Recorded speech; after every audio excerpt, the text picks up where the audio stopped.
Ce journal vous est présenté par Fonds des promotions de l'industrie. Votre partenaire privilégié pour la réussite de vos projets.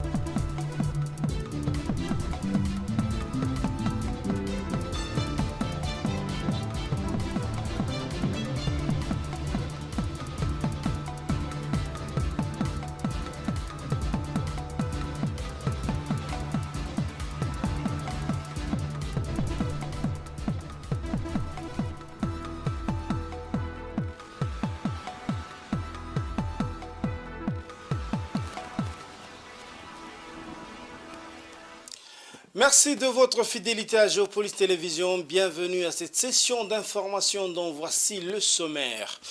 La justice militaire en RDC a désormais une voie ouverte pour lancer des poursuites judiciaires contre l'ancien président Joseph Kabila, accusé notamment de crimes de guerre. Et c'est dans ce contexte que l'ancien président décide de s'exprimer. À la une également, plusieurs quartiers de Kinshasa confrontés à une pénurie d'eau potable, conséquence des inondations dévastatrices dans la capitale. Et puis, à l'international, quel bilan pour Akinwumi Adesina, le président de la BAD qui s'apprête à passer la main après 10 ans à la tête de cette institution financière. D'abord, une brève dans ce journal. Après que le Sénat a autorisé la justice militaire à lancer des poursuites contre lui, l'ancien président Joseph Kabila décide de prendre la parole selon son équipe de communication. En attendant de connaître la teneur de son message, des sources indiquent qu'il devrait s'exprimer sur la situation au pays. L'ancien président et sénateur à vie, on en parle encore, vous le savez, il a perdu son unanimité et son immunité de parlementaire suite au vote majoritaire de sénateurs. Cette décision marquante ouvre officiellement la voie de potentielles actions en justice contre lui. Blaise Kouzola pour plus de détails.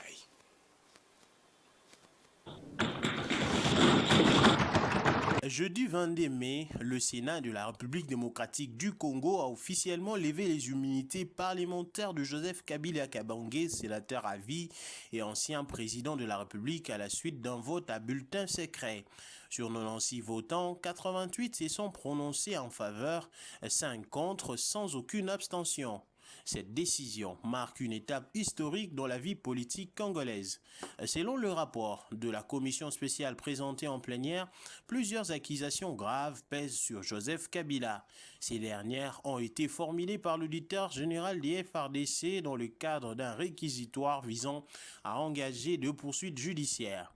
Participation à un mouvement insurrectionnel en raison de ses liens présumés avec le M23 AFC et des conseils fournis à ses dirigeants, trahison pour soutien présumé à un projet de renversement des institutions constitutionnelles en collision avec une puissance étrangère, participation à des crimes de guerre du fait de l'appui supposé à une organisation armée accusée de graves violations du droit international humanitaire tel que défini par les statuts de Rome et de la loi numéro 024/2021 en RDC. Les témoignages clés ayant soutenu ces accusations proviennent d'Éric Nkouba, présenté comme cofondateur de l'AFC, qui aurait assisté personnellement à un échange téléphonique entre Joseph Kabila et Corneille Nangaa à Kampala. Son témoignage a été jugé crédible et constant par l'auditeur général, notamment parce qu'il a été recueilli également par la Cour pénale internationale.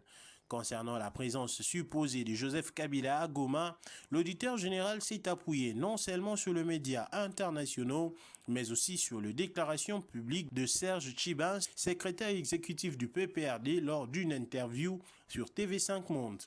Il a également évoqué des preuves supplémentaires couvertes par le secret de l'instruction. Des investigations sur le flux financier suspect lié au financement du M23 AFC sont en cours, selon les affirmations du ministère public militaire. Joseph Kabila est maintenant, à présent, le sort de l'ancien président de la RDC et entre les mains de la justice militaire. Une autre brève dans ce journal, la première ministre Judith Suminwa Tuluka est attendue ce samedi à Kananga, chef-lieu de la province du Kasaï central. pour une visite de travail de 3 jours, une mission placée sous le signe de la proximité et du développement territorial avec un agenda particulièrement chargé et 3 priorités majeures, à savoir l'évaluation de projets structurants, le dialogue avec les forces vives locales et l'initiation des solutions concrètes pour relancer la province. Parmi les chantiers stratégiques qu'elle visitera figure le tronçon Notre-Dame-Aéroport long de 11 km, les travaux de réhabilitation de l'aéroport de Kananga, le site d'érosion Manouwa-Carmel, la route Kananga-Kalambambouji et l'avenue Kamwandou inscrite dans le projet Tchilegelou. La chef du gouvernement rencontrera également les agences d'exécution, les notables, les chefs communautaires ainsi que les représentants de la société civile et les mouvements politiques. L'administration de Mines franchit une nouvelle étape avec l'adoption officielle de son cadre et de ses structures organiques. Le vice-premier ministre en charge de la fonction publique, Jean-Pierre Liaou, a remis solennellement le document stratégique à son collègue, le ministre des Mines, Kizito Pakabomba, en présence des experts ayant contribué à son élaboration, un jalon de plus dans la dynamique de modernisation de l'administration publique de la République démocratique du Congo. Suivant. Dans l'optique de définir la structure hiérarchique, les postes de travail, les responsabilités et les effectifs nécessaires au bon fonctionnement du secrétariat général de l'administration de Mines, le vice-premier ministre, ministre en charge de la fonction publique, Jean-Pierre Liaou, a procédé à la signature des cadres organiques du ministère de Mines le jeudi 22 mai 2025 en présence du ministre des tutelles Kizito Pakabonga Kapinga. Ce nouveau cadre du secrétariat général de Mines permet de projeter des actions de recrutement et le renforcement de capacités des agents et cadres de cette administration en rapport avec les objectifs stratégiques assignés au ministère de Mines. À la vue de l'importance du secteur minier dans la structuration du tissu économique de notre pays, l'administration qui est dédiée se doit d'être structurée et être la plus apte à assurer jusqu'au possible les services jusqu'au dernier kilomètre dans notre pays afin de se rassurer que le contrôle des ressources minières n'échappe pas au pouvoir public. Matérialisant les assignations du chef de l'État, le gouvernement, par l'entremise de la vice-primature de la fonction publique, démontre sa ferme volonté de répondre au triptyque « un agent, un poste, un salaire ». Avec les changements qui vont être opérés, cela permettra à notre administration de pouvoir répondre au mieux aux attentes des opérateurs dans le secteur minier, avec une éthique, avec une meilleure gouvernance, avec des agents plus qualifiés et des agents qui se mettent réellement au service de nos contribuables et notre population. Avec la mise à jour des cadres organiques, l'administration publique congolaise se donne les moyens pour l'amélioration de la performance et une gestion efficace des ressources humaines. Et pour approfondir ces sujets, nous accueillons Dieudonné Boanali, notre expert de questions minières. Bonsoir Dieudonné. Bonsoir Patrick Ilunga. Alors, vous venez de le suivre avec nous. Le ministère de Mines vient d'être doté d'un nouveau cadre organique. Qu'est-ce qui change? Bon, ce qui va changer, c'est ceci. Ce nouveau cadre est organique, considéré comme un outil de gestion des emplois au sein de l'administration publique et des compétences, va fixer ou vient de fixer de nouvelles structures au niveau du secrétariat général, les postes de travail et les responsabilités, et sans oublier les effectifs nécessaires pour remplir loyalement les missions de l'État. Il vise à doter la cheville ouvrière du ministère des Mines, c'est-à-dire le secrétariat général, d'une organisation claire et fonctionnelle. Donc, avec ces nouveaux cadres, le ministère national des Mines sera désormais à mesure de mieux planifier les affectations de son personnel et de renforcer les capacités organisationnelles de ses agents en adéquation avec les priorités du secteur minier. L'objectif poursuivi par le gouvernement congolais Patrick Ilunga, il s'agit de mettre en place une gouvernance publique rigoureuse et transparente fondée sur les principes un agent, un poste, un salaire. et surtout professionnaliser la gestion des ressources de l'État. Donc, ce nouveau cadre vient mettre fin au désordre qui régnait dans certaines administrations publiques où on trouvait des effectifs pléthoriques qui ne répondaient pas à l'organigramme, aux différentes structures qui disposaient ces administrations publiques. Voilà pourquoi il a fallu maintenant réhabiliter ces principes de un agent, un poste, un salaire. Très bien, vous dites que l'objectif c'est de mettre en place une gouvernance publique rigoureuse, mais pourquoi seulement le ministère des Mines? Bon, cette politique de mise en place des nouveaux cadres organiques ne concerne pas seulement les ministères des Mines. On comprend l'importance de ces secteurs pour le développement socio-économique et aussi ces secteurs qui tirent la croissance de notre économie vers le haut. Nous avons au total 54 ministères au sein du gouvernement de Mme Judith Souminois.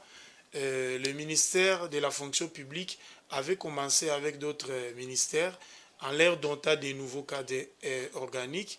C'est venu maintenant les tours du ministère national des Mines. D'autres ministères aussi vont suivre et ils seront dotés dans les jours à venir des nouveaux cadres organiques. En conclusion, retenons que cette politique ne concerne pas seulement un seul ministère, c'est pour tous les 54 ministères que nous disposons. Voilà, ça pourrait s'étendre à tous les ministères. Merci Dieudonné Boinali. Je rappelle que vous êtes journaliste ici à Géopolis Forum. Vous êtes spécialiste de questions minières. Nous allons poursuivre avec ce journal. Les pluies diluviennes qui se sont abattues sur la province du Tanganyika en mai 2025 ont entraîné d'importants dégâts matériels et de pertes en vies humaines, provoquant le débordement de la rivière Lubuya ainsi que du lac Tanganyika. En déplacement à Kalemi, Nathalie Aziza Mounana s'est rendue sur les sites des sinistrés afin d'évaluer l'ampleur des dégâts et les besoins urgents des populations affectées. Rachel Missinga. La première étape de sa visite l'a menée à Kishanga Kamera, dans la commune de Lukuga, fortement impactée par la montée des eaux de la rivière Lubuya. Sur place, la ministre a échangé avec les sinistrés afin de mieux comprendre leur situation et leur apporter une réponse rapide et adaptée. Après Lukuga, les cortèges ministériels s'est dirigé vers le camp Kalendula, situé dans la commune de Kalemi, où plus de 5000 déplacés internes ont trouvé refuge suite aux crues du lac Tanganyika. Kwa majina naitwa Marceline Kalala. Ok, ça va. Tunamshukuru Mama Aziza Mnana kwa kuja kutuangalia. Na tena tunaomba mtujengee masomo na pa kuikalia tu wanahangaika, matawi wanaruma sana mbaya. Na kingine tunaomba matablo kututengeneza mzuri. Na kingine balimu betu abapokei, tunaomba baso kupokea bien. La ministre des Affaires sociales, Action humanitaire et solidarité nationale a visité l'école primaire Kalemi-Lac, une école construite pour assurer la continuité de l'enseignement des enfants sinistrés. Les quartiers de Kamukolo-Mbondo, durement frappés par la montée des eaux du lac, a également été visité par Nathalie Aziza Mounana. Les constats est alarmant. La destruction de plusieurs infrastructures, notamment les stades, des écoles et des habitations. Nombreuses sont de familles qui ont trouvé refuge au camp Kalendula. Nous avons mené un plaidoyer via notre gouverneur de province qui aussitôt s'est levé, est allé à Kinshasa, rencontrer le ministre sectoriel qui est Maman Aziza Mounana, et lui a accordé que la présente ministre qui est avec moi ici puisse venir ici. Donc pour moi c'est un grand remerciement, n'est-ce pas, adressé tout droit à son Excellence Monsieur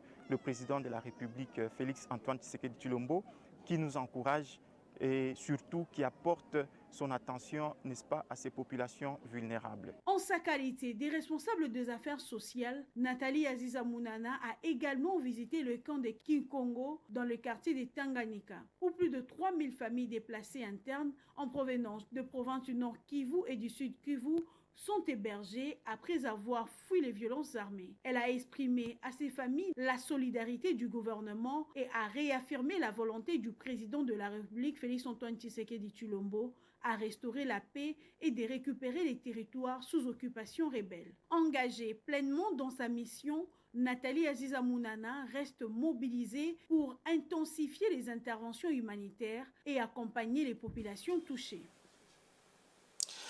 De la province de Tanganyika, revenons à Kinshasa pour vous faire savoir que depuis que la capitale a été frappée par des pluies diluviennes qui ont provoqué des inondations dévastatrices dans la ville, l'approvisionnement en eau potable est devenu une crise préoccupante.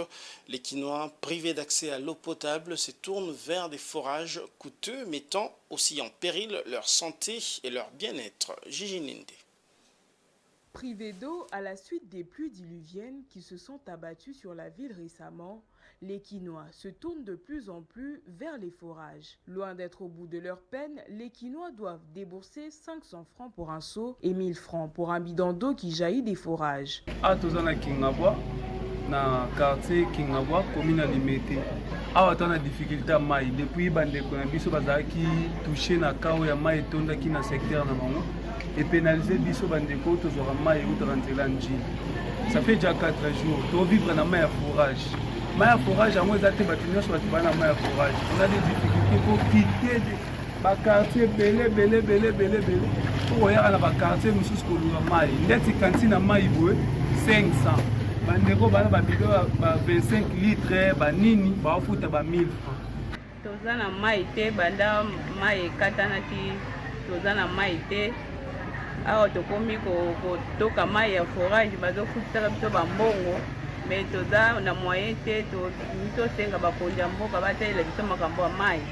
Une fois l'eau puisée des forages, elle sert aux divers travaux ménagers, mais il faut acheter de l'eau purifiée pour la consommation. Actuellement, les Kinois doivent dépenser entre 1500 et 2000 francs pour un bidon d'eau de 5 litres, alors qu'auparavant, il se négociait à 1000 francs. Bien que les Kinois continuent de faire preuve de solidarité et de résilience face à cette crise, ils appellent également d'urgence les autorités à mettre en place des solutions durables.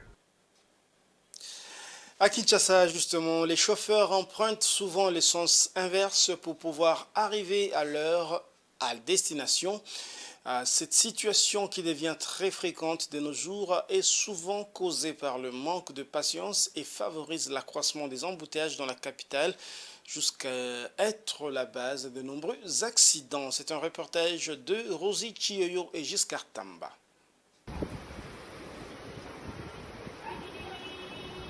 Ici, dans la capitale de la République démocratique du Congo, les embouteillages sont devenus fréquents sur toutes les routes.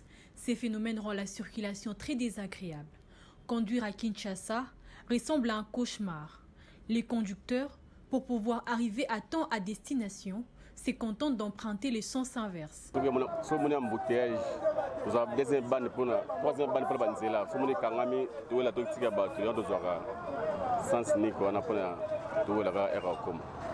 D'après la population, les manques de patience et d'information font partie des raisons qui poussent les chauffeurs à emprunter le sens inverse.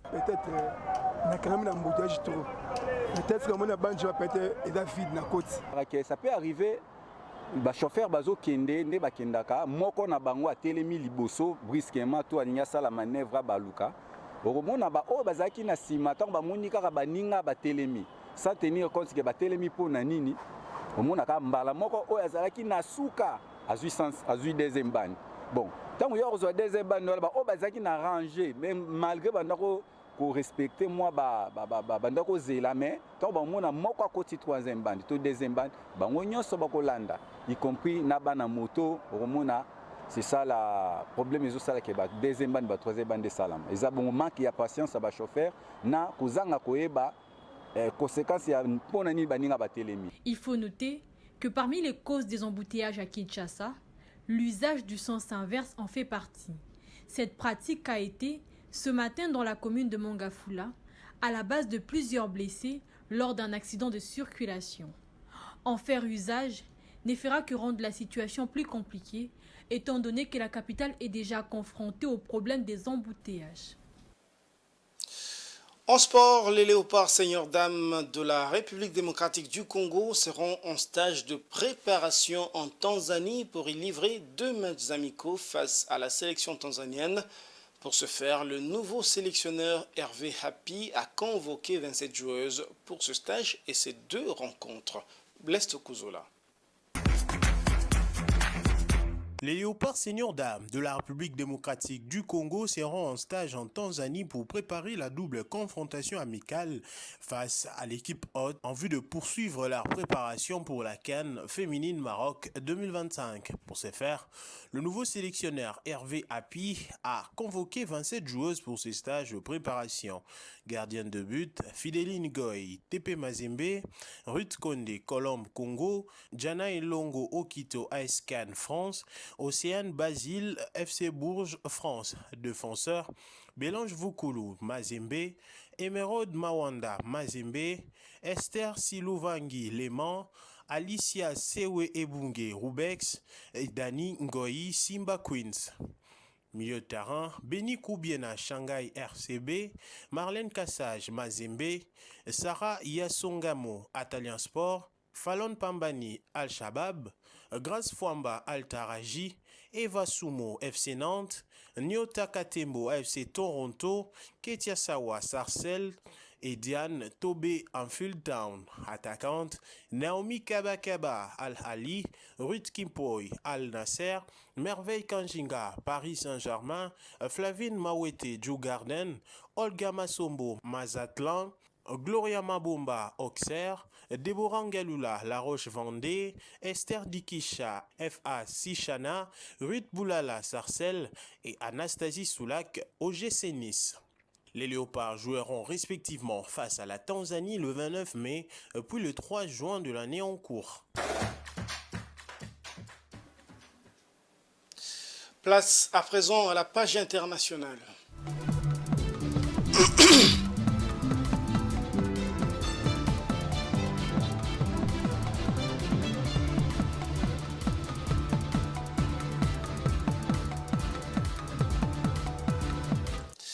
Je l'avais annoncé en titre, de 2015 à 2025, Akinwumi Adesina a dirigé la Banque africaine de développement avec une approche axée sur les résultats.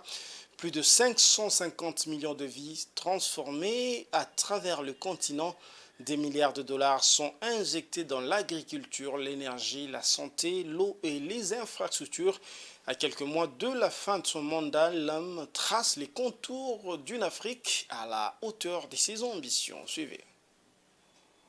En Algérie, le ministre de l'Énergie, des Mines et des Énergies renouvelables, Mohamed Arkab, a présenté samedi 17 mai 2025 devant les membres de l'Assemblée populaire nationale un projet de loi régissant les activités minières. Selon le ministre, ce projet de loi représente une démarche ambitieuse en vue de concrétiser la vision du président de la République, Abdelmadjid Tebboune, qui considère les secteurs miniers comme un moteur de croissance économique et un fondement du développement durable. Ces projets de loi introduisent une série de mesures pour renforcer l'attractivité du secteur minier pour augmenter sa contribution au PIB, actuellement estimée à 1%. La règle des 51 sur 49%, qui limitait la part des investisseurs étrangers à 49%, s'est relevée, permettant ainsi aux investisseurs étrangers de détenir jusqu'à 80% du capital dans le projet minier. Les procédures d'obtention de permis seront unifiées et simplifiées, remplaçant l'actuel. Nous nous excusons pour cette malencontreuse erreur. Je disais donc de 2015 à 2025, Akinwumi Adesina a dirigé la BAD, la Banque africaine de développement, avec une approche axée sur les résultats. Plus de 550 millions de vies sont transformées à travers le continent. Des milliards de dollars sont ainsi injectés dans l'agriculture, l'énergie, la santé, l'eau et les infrastructures. À quelques mois de la fin de son mandat, l'homme trace les contours d'une Afrique à la hauteur de ses ambitions. Suivez. bilan d'une décennie de stratégies, d'investissement et d'impact. À la 38e session ordinaire de l'Union africaine, Akeyumi Adesina, président sortant de la Banque africaine de développement, a dressé un inventaire chiffré de ses 10 années à la tête de l'institution. Sous sa direction, plus de 550 millions de personnes ont été directement touchées par les projets de la banque, dont 231 millions de femmes. Les données relèvent que 127 millions de personnes ont désormais accès à de meilleurs soins, 61 millions à l'eau potable, 33 millions à un assainissement amélioré, 46 millions aux services TIC et 45 millions à l'électricité. Côté infrastructure, 55 milliards de dollars ont été investis en une décennie. Africa 50, levier d'investissement, a mobilisé plus d'1 milliard de dollars, tandis que l'Alliance pour les infrastructures vertes a rassemblé 10 milliards. Dans le secteur agricole, 101 millions de personnes ont accédé à la sécurité alimentaire grâce à 72 milliards de dollars orientés vers les pactes de livraison agroalimentaire. En santé, la BAD a engagé 6 milliards de dollars pour améliorer les infrastructures hospitalières et stimuler la production pharmaceutique locale. L'Afrique Investment Forum franchit la barre des 200 milliards de promesses d'investissement, tandis que dans le mécanisme de refinancement de 20 milliards de dollars est mis en œuvre pour alléger la dette africaine. Forte d'un triplement de son capital, qui atteint désormais 318 milliards de dollars tout en conservant sa notation AAA, l'institution met également l'accent sur l'inclusion économique. Les programmes AFAWA ont ainsi permis de débloquer 2,5 milliards de dollars au profit de 24 000 entreprises dirigées par des femmes. Dans la même dynamique, deux banques d'investissement dédiées aux jeunes entrepreneurs ont vu les jours, illustrant une ambition de voir l'Afrique portée par sa jeunesse. À l'approche de septembre 2025, date à laquelle Adesina passera les relais, il lègue une institution consolidée, mais le défi de convertir la croissance en prospérité partagée demeure considérable.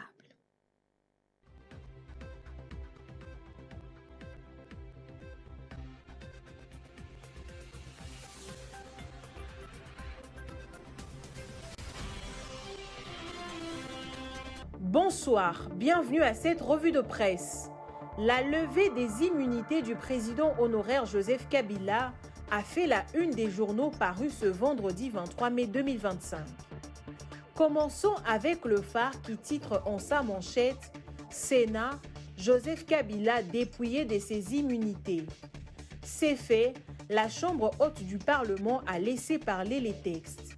Les sénateurs ont ainsi réservé une suite favorable au réquisitoire de l'auditeur général des FARDC, demandant leur autorisation en vue de lever les immunités de l'ancien président de la République, Joseph Kabila Kabange, en sa qualité de sénateur à vie.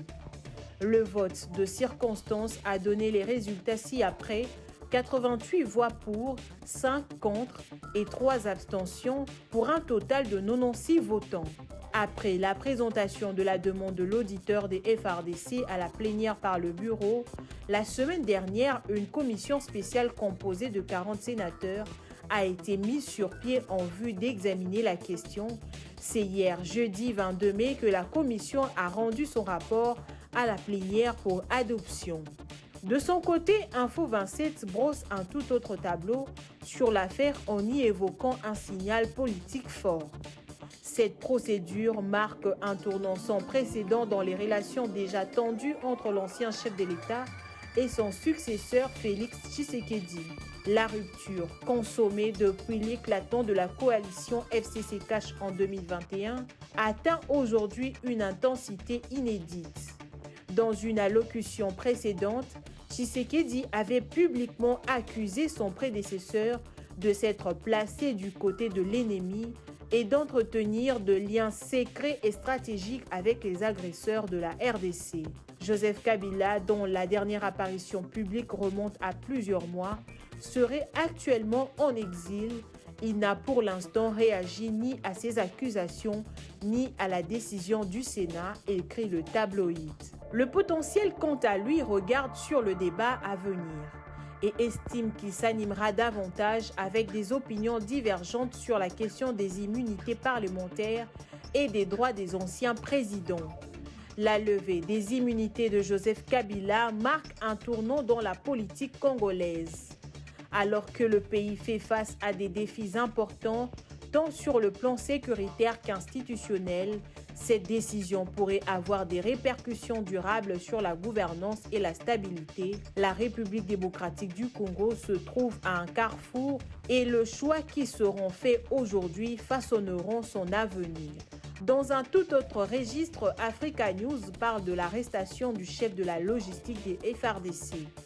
Le chef d'état-major des FARDC en charge de la logistique, le général Kipondo Théophile, a été récemment arrêté par les services spécialisés des forces de défense et de sécurité de la République démocratique du Congo, selon des sources sécuritaires relayées par plusieurs sources.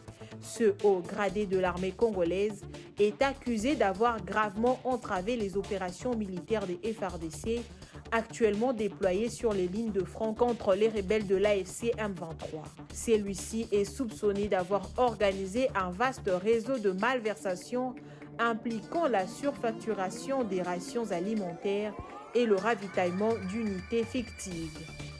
Une nouvelle dérive inquiétante vient secouer la scène politique congolaise, rapporte Ouragan. L'enlèvement de Martin Kabwe-Loulou, ancien ministre des Mines, et son épouse est dénoncé de vive voix par le Front commun pour le Congo. Encore une fois, le camp Kabila accuse le pouvoir en place de dérives autoritaires. Selon la direction politique du FCC, une quarantaine d'hommes armés non identifiés ont fait irruption au domicile du couple Kabwe-Loulou à 3h du matin avant de les emmener vers une destination inconnue. Aucun contact n'a pu être établi avec eux depuis. Pire, les téléphones des deux victimes sont toujours injoignables. Enfin, le journal revient sur le secteur du transport. 400 bus du programme Esprit des Vies toujours bloqués à Matadi depuis 2 ans, faute de paiement des frais de transport et d'entreposage. Commandés par l'État congolais, ces véhicules sont censés renforcer le transport urbain à Kinshasa. Toutefois, leur dédouanement est actuellement bloqué en raison du non-paiement des frais de transport maritime et d'entreposage. C'est la fin de cette revue de presse. À la prochaine.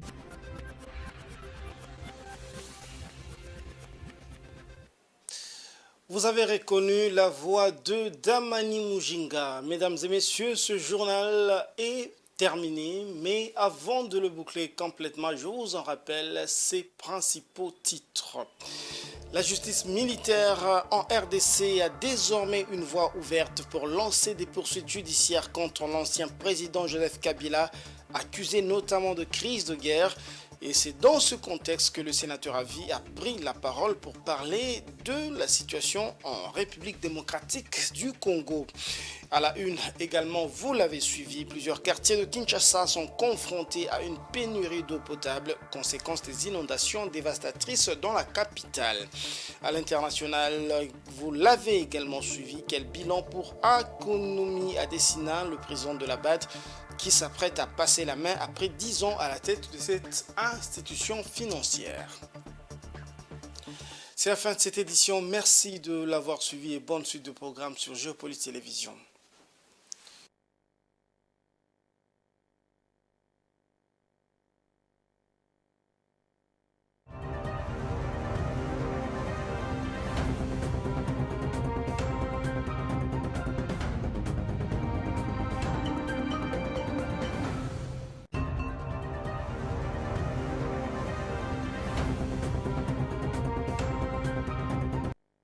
Ce journal vous a été présenté par Fonds des promotions de l'industrie.